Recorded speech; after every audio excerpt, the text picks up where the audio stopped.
Hey guys, George here, and today I'm going to play a hopefully a scenario on Second Front. Um, in my journey so far, I managed to really master the Americans. I did Omaha Beach, both scenarios, and won. I'm only left with one left to play of the basic scenarios. As for the Russians, it's going pretty slowly, but these days, for one reason or another, I don't particularly like playing the Russians. Sorry about that. Um, so what we have here is the Germans, and as the Germans, you can either play against the Russians or the Americans. And I want to be careful in the scenario that I select because um, I got a few instances where the program froze, but I did overcome it by lowering the resolution, the graphics resolution. So let's take a look at the Americans versus the Americans. I haven't played it that much. So let's play Germans versus Americans, and we'll play the first scenario here. Uh, so this one is relatively um, very easy. Well, I have to play this in order to unlock the other scenarios, and it's called Three Houses. So let's see what it's all about. Let's put on our thinking cap for good luck. We'll need it. We're playing against the Americans, for crying out loud. The battles in the hedgerows of France had continued for Americans well into July. That reminds me, mandatory wall advantage or mandatory bocage advantage. As the GIs of the 175th Infantry Regiment got their land legs in Normandy, the Germans prepared a counterattack to push them out of a small farm.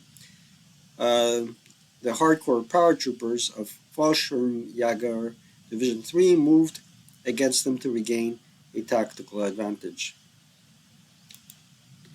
They had a pretty lame uniform, if you ask me, back then. They're paratroopers. But anywho, we'll see if we can fare better than they did. So I guess I gotta capture 1, 2, 3 victory conditions. There's American reinforcements coming in through there, and I'm already there. I don't have any reinforcements. So this is all I got. And by the looks of things, since this is 60, 90, and 140, that's about 14 turns to do something.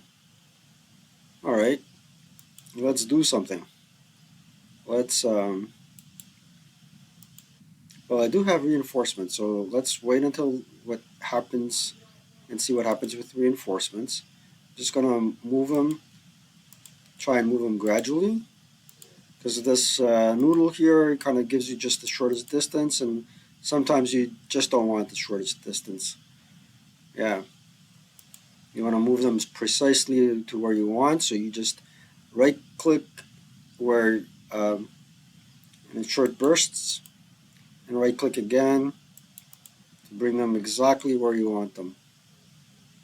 And what I want to do is form a fire group along the tree line, but I won't be able to do that from the looks of things because there's a hedgerow here. Um, let's just move cautiously and see what happens for now. Well, there's also a mountain up there. That can help me a bit. So let's just do that. A little timid movement, but a movement just the same, in the right direction, I hope. Now, these little question marks means that that unit there is concealed. So I won't be able to fire at him in using full firepower in any case. Now, I also want to spread my units out along the tree line and don't put all my eggs in one basket.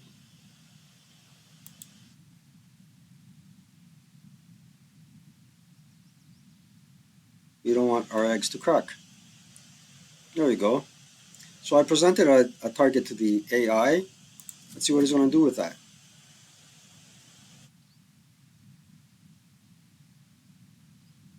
Let's face it, the GI is well armed.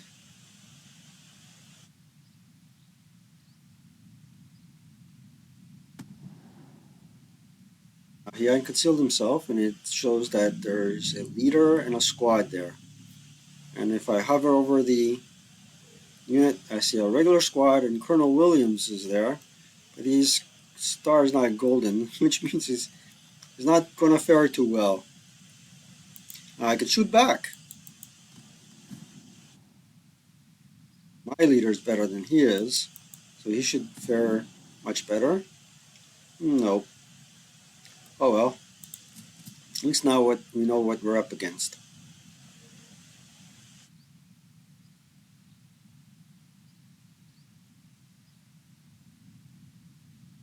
Uh-oh.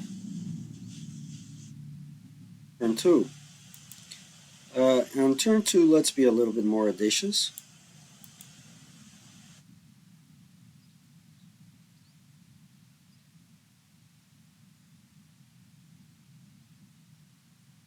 There's only one unit.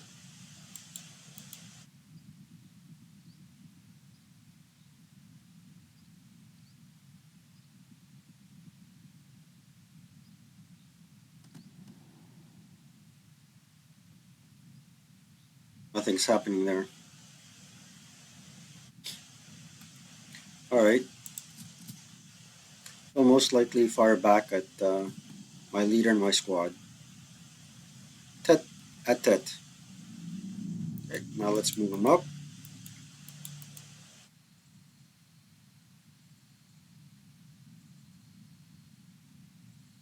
Let's see what happens.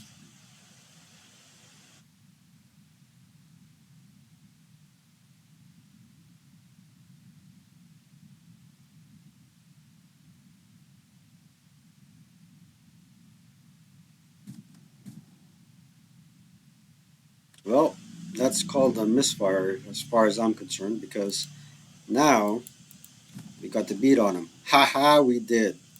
There you go. Broken.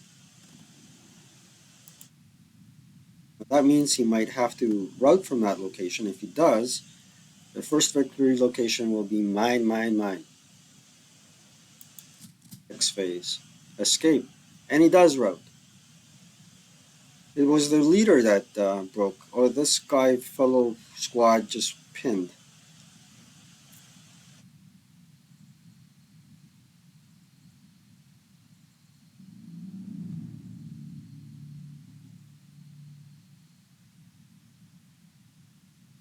We'll fire at him again.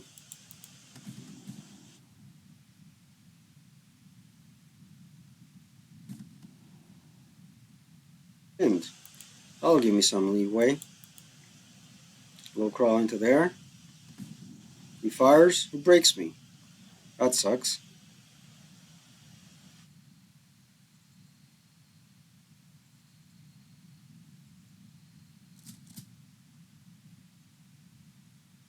Was pinned. At least he routed back to the leader. Now, no guts, no glory. One unit there, one unit there, and another unit. Leave that leader behind. Up here. Hopefully we'll get him rallied. Here's a good leader, by the way.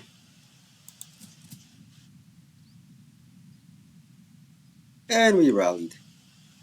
That dude failed.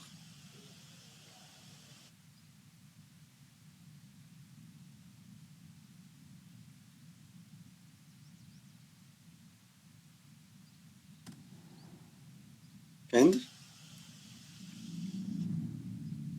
I'll fire back at point blank fire.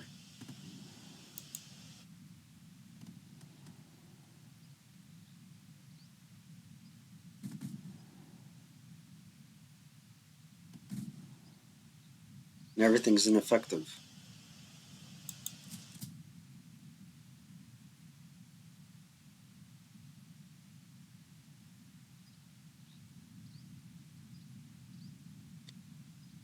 We're wasting time.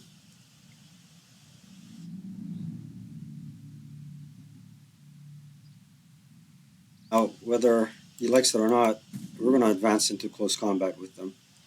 Okay, now we're going to make sure that he is eliminated for failure to rout by encircling him, just like that. And now we can just move on yonder.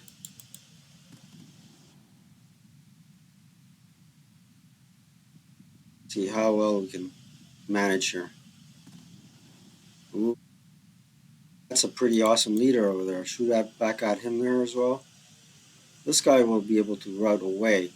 But let's see if we can zoom out and I'll show you why they'll be able to rout away. With this unit, zoom out, this unit we got him encircled because we have two units on opposite ends of his flanks, whereas here he'll be able to go up the, up the hilltop.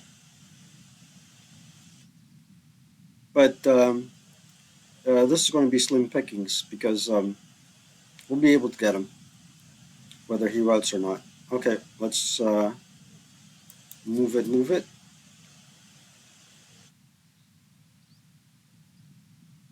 Oh, he went up. He went up a level. It's going to make us mop up. Now, we're not going to risk a self rally here. So we're going to go up and follow him to the attic. And here we're going to take some cover and make sure we'll have two squads and a good leader against Colonel King and a regular squad. And Fallschirmjäger Jagers should be elites. Let's see. We're regular. Oh, their turn. Uh, well, they did not rally. That's a good thing. We have 30 and 60 victory points up for grabs. I don't know what their reinforcements are going to be. I didn't look at the OB. Oh darn, he missed. Okay, now we'll fire. Try to eliminate them. Missed. Fire back here. Missed. Not good. Well, not much more we can do. We surrendered. We just got 30 points. That dude routed. There we go. 30 points plus a couple of more for the squad giving up. And rallied. Now we have reinforcements. Just infantry. Let's see. Oh, infantry, LMG, and military Koch. So we can move them right off the road, right off the bat. There we go.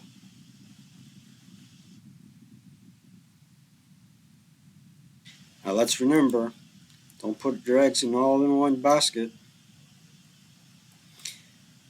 Ah, what are we going to do? Moving one at a time. One fellow will move here.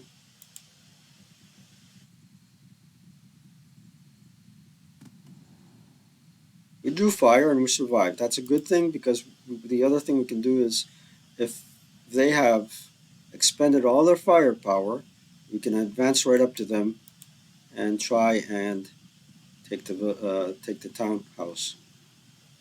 I forgot, I can fire back. Local leader. I was pretty lucky.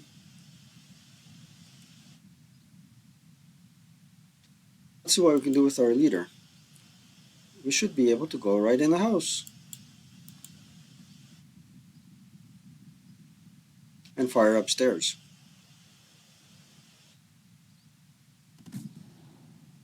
That's more or less defensive fire principles. Now, I got two squads. He has one squad and a broken leader. It's my phase.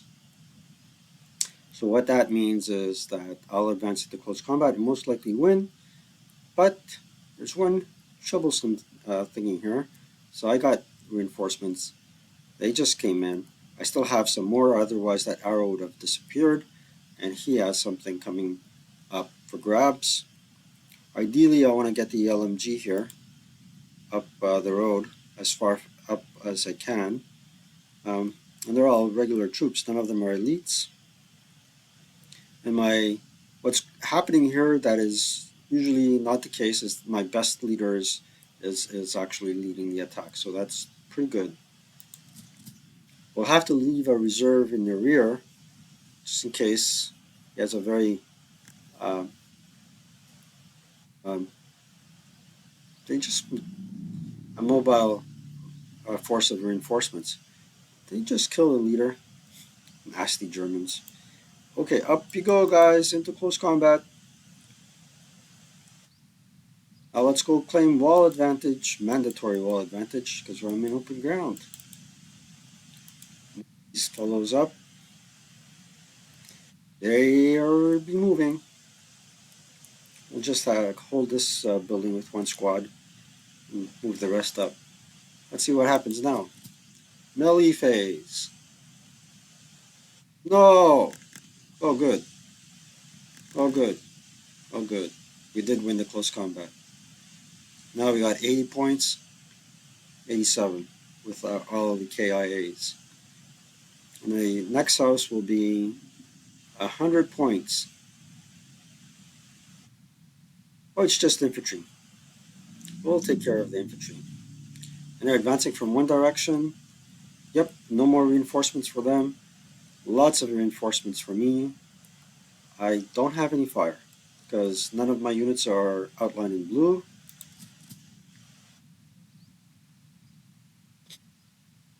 Cool map, by the way. I also reduced the volume so I don't incur any issues with the game freezing. New reinforcements arrived, and I got a half track, a mech force with a flamethrower. Now this is overkill. This is really overkill unless there's a 2-star leader there. We'll find out. That's as far as he can move. Well, remember that noodle? The movement noodle, you got to control that movement noodle. If you don't control your movement noodle, you're in trouble.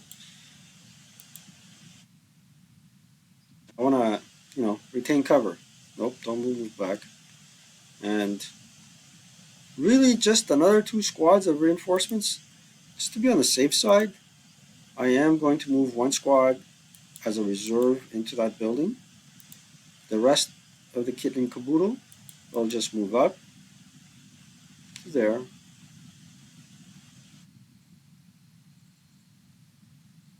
Now the best avenue of approach is probably through these woods here because it will bring me closer to my objective. Um, but again, here it looks like I'll be needing a reserve. These guys already moved. So what I tend to do with these fellows is advance them here, here, and then slow into there.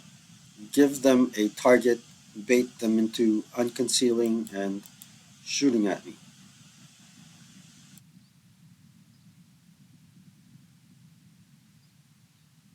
Probably what I'm going to do is split this fire group into 2 different hexes.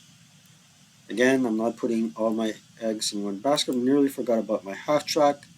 My half track can fire, not fire, but does have an AMG. But he can move all the way to there, and I'll keep him in motion. Now, here's the thing with the Moodle. It means that if I go down the road, he'll keep my covered arc away from my target. So if I just go back 1 hex or a couple of hexes, I want to be able to control my covered arc area for one reason or another. That red arrow keeps him in motion, and if he's in motion, he's a harder target to hit. There you go. I can button up, but why should I? I've already fired half-track passengers, and it's pretty interesting. Always be cognizant of your armament. This fellow has an armament. Two squads, and one with a flamethrower, which is awesome. Annoying that this is the only force I have to contend with. I'm pretty happy. Alright, let's do what we said we would do. One unit goes here. Probably I should have done that the opposite, but we'll move one up in the mountains here. One here. These guys go into the foxhole. These boys stay where they are. And most likely I will leave one unit there. Alright, let's move on to the next phase. So far we have 87 victory points. We want to get another 90, although it's not realistic in terms of an estimate.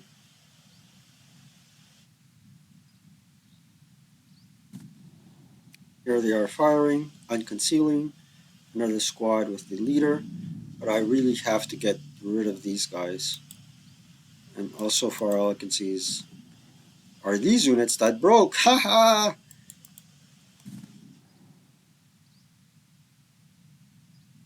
This is a fairly easy scenario. Too easy. They broke. I shouldn't gloat.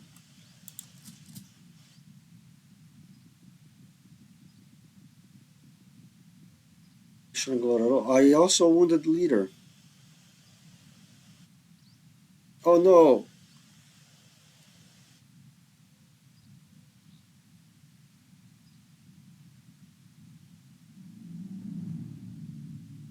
Well, this is what I'm going to do now. Some bold and audacious moves. I will move there and stop.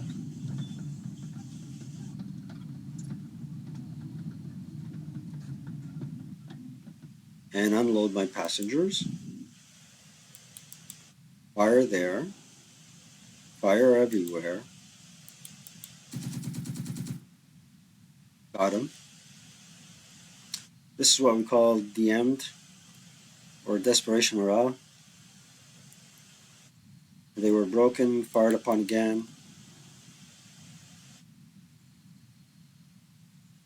And those got fellows. Now I need a good order leader up there. I need him up there pronto. So advance them nice and cautiously. We got a good fire group there with a very nice close support weapon. I'm not worried about him advancing into my hex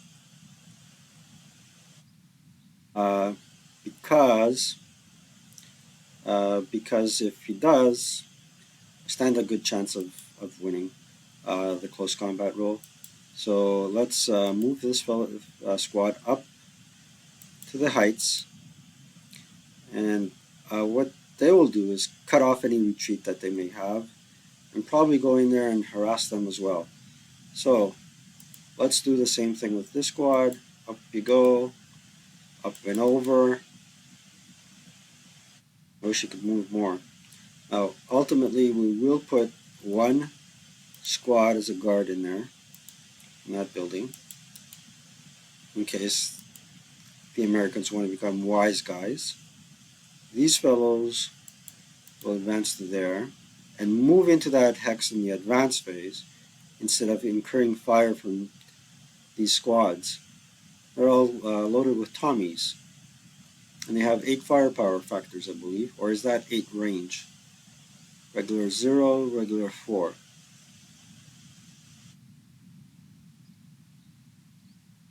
Gee, I should read the documentation. I think that's probably range. 8 range. Yeah, it's probably range. firepower is probably the asterisks. 4, 5. Oh well. Their defensive fire. See? We got that fellow broken. They're routed. There's the escape. And now we'll put an LMG there. See how they like it. And we'll put, come on, boys. How come I can't enter? Oh, because I haven't selected the infantry. There you go. Look at those points. Okay. Well, let's not forget to advance everybody else. I'm cycling through. Can use the tab key apparently. Oh, look at that. Huh. Ain't that convenient. Alright. Here we go. Leave that guy there, that leader there, so he can um, rally that unit. And these guys are guarding. These guys are on the offense. Let's see how they will fare.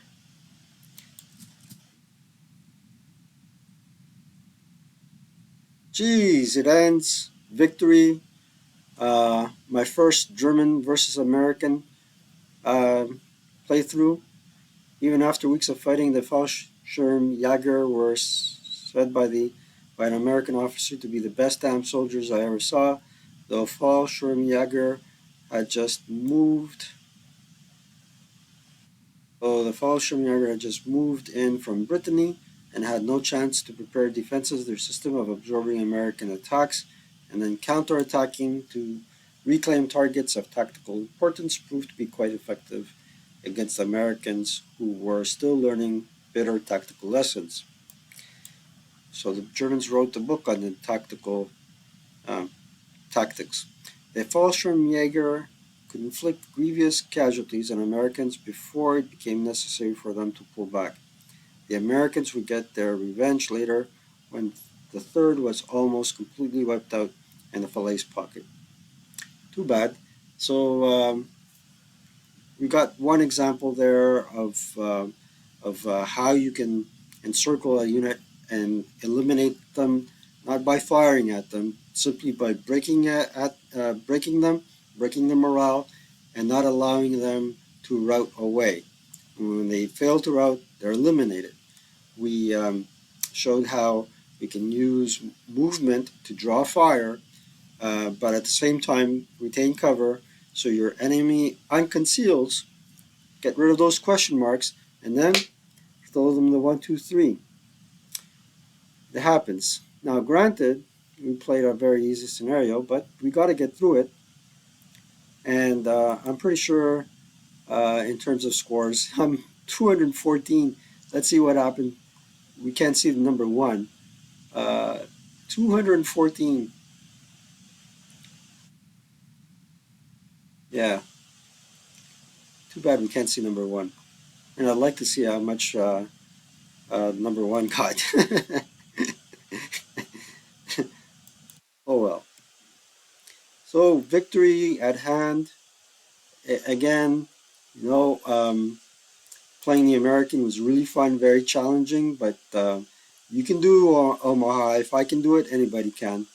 And with that, 30 minutes in, George wishing you a happy week and a happy month ahead. All the best to all of you. Take care.